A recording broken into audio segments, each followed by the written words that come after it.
Jo në gjatë tjetër. Ka një moment në diplomaci ku protokolli zhvishet dhe mbetet vetëm e vërteta psikologjike. Tokyo, maj 2026. Çfarë ndodhi në Tokyo në takimin e Ramës me kryeministrin e Japonisë?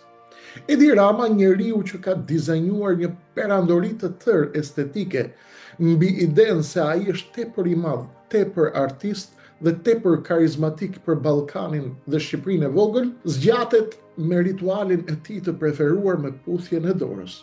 Një gest që në mendjen e tij transmeton gjentilencë kalorksiake, por që në të vërtetë është një mjet i pastër dominimi territorial që ai e përdor për nevojat e vet. Por skenari këtë herë dështoi. Takashi nuk është Giorgia Meloni dhe as Kaja Kallas. Me një refleks pothuajse kirurgjikal, liderja japoneze e tërhoqi dorën, duke e lënë kryeministrin shqiptar të varur në ajër, të përkulur përpara një vakumi që i ekspozoi atij të gjithë dizajnin psikologjik të Edi Ramës. Çfarë ndodhi në të vërtetë në atë fraksion sekonde? Pse një njeri që ndihet sultani i Shqipërisë përpara popullit të tij shndërrohet menjëherë në një mace të vogël, në një gentleman të dëshpëruar për vëmendje përballë liderëve botror? Çfarë ndodh tek psikologjia e Ramës? Sot unë do t'ju bëj një autopsi mikroskopike të psiqikës së Edi Ramës, nga raporti i tij i komplikuar me gratë e pushtetshme tek komplekset e tij të inferioritetit ndaj superfuqive dhe hendeku i madh mes kulturës së kodit të nderit të Japonisë dhe kulturës së sektit të rilindjes ishmjaftistët. Për të kuptuar profilin psikologjik dhe psikiatrik të Edi Ramës duhet të zbërthejmë fillimisht atë që psikoanaliza e quan mekanizmi i kompensimit.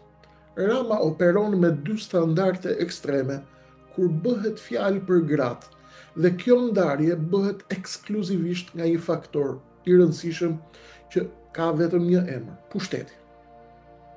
Kur përballet me gratë që ai konsideron nën veten në hierarki, si gazetaret shqiptare apo reformatorët politike vendase, Rama shfaq atë që quhet soft poweri i dhunës verbale. Ai dërgon ato në riadësim, i quan të paditura, ignorante, përdor ironi paternaliste dhe ushtron një bullizëm të rafinuar estetik. Kjo është fytyra e pushtetarit Rama, i cili kërkon nënshtrim total ndaj grave të tij të vendit të tij. Por sapo kalon rinasin, psiqika e tij pson një përmbysje prej 180 gradësh. Përballë Giorgia Melonit, të cilën e quan publikisht Sorella motra ose Ursula von der Leyen, Rama shkon në skajin tjetër, atë të gentlemanit hiperbolik. Puthja e dorës nuk është respekt, është një përpjekje psikologjike për të thyer distancën zyrtare dhe për t'i futur këto lidere në një marrëdhënie personale me minifund. Nëse unë të puth dorën, nëse unë të përqafoj jashtë kontrollit, unë të kam bërë pjesë të perandorisë sime të sharmit. Unë nuk jam thjesht kryeministri i një vendi të vogël. Unë jam Edi, artisti që të ma gjeps, puthjen dhe përqafimin dhe të cilit ti duhet ta mbash mend. Ky është kompleksi klasik i narcistit pasigurt, ka nevojë të vazhdueshme për validim nga gratë e pushtetshme të perëndimit për të ushqyer egon e tij të plagosur nga kompleksi i të qenit lider i një vendi periferik. Kur Meloni ja pranon këtë lojë, Rama ndjehet i plotësuar, por kur kjo skem përplaset me murin japonez, iluzioni coptohet dhe thërmohet. Pse Rama mendoi se mund ta fuste në thes Japonin? Sepse ai vuan nga verbëria e provincës.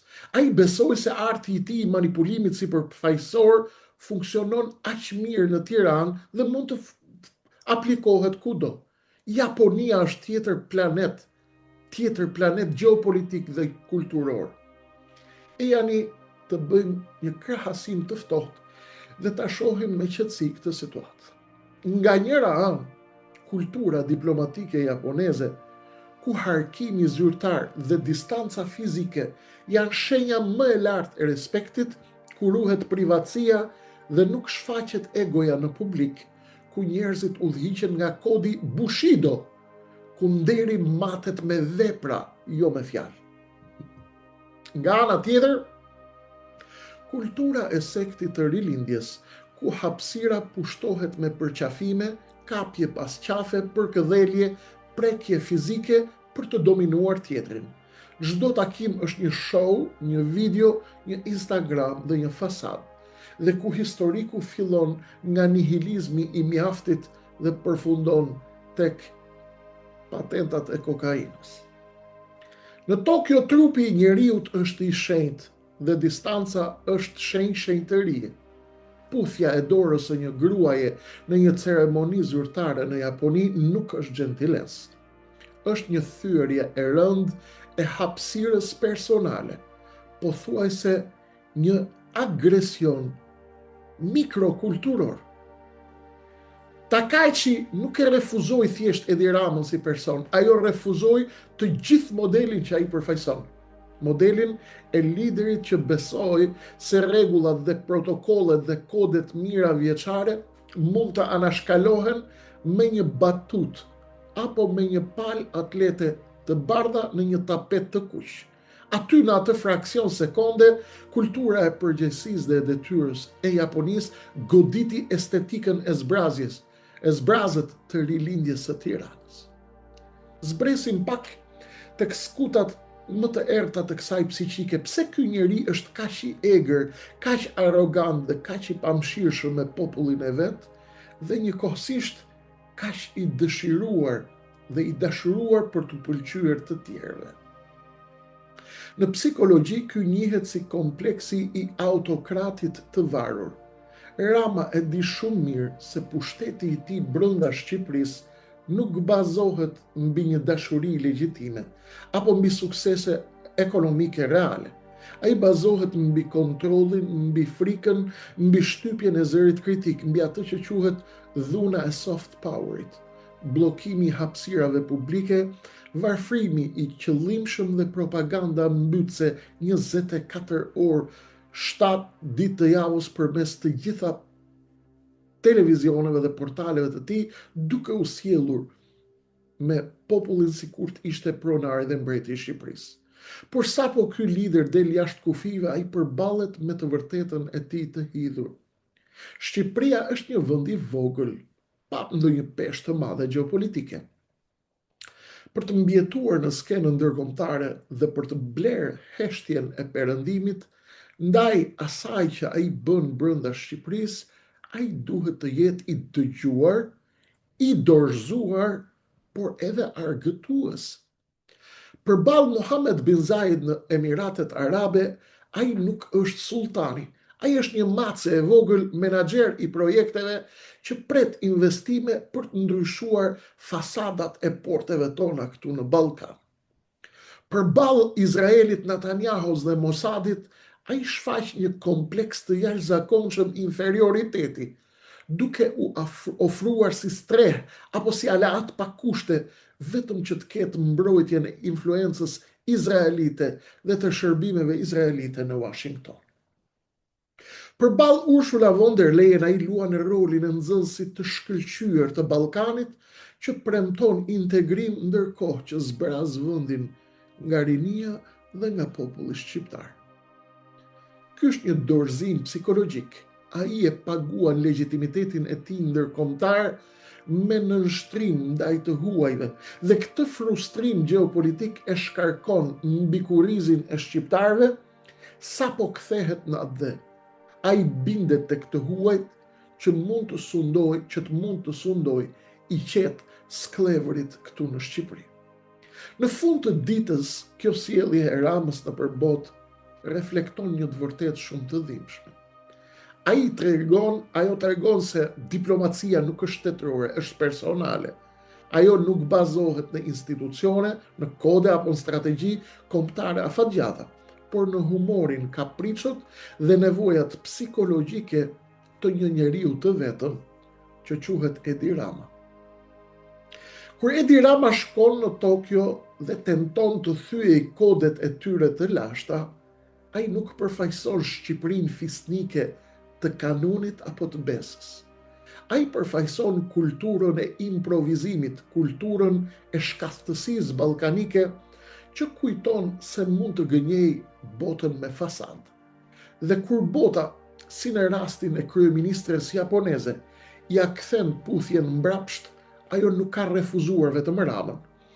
Ajo ka refuzuar këtë model qeverisje që gjithçka e ka shndërruar në turp dhe në teatr dhe në një show bosh pa asnjë lloj përmbajtje esenciale.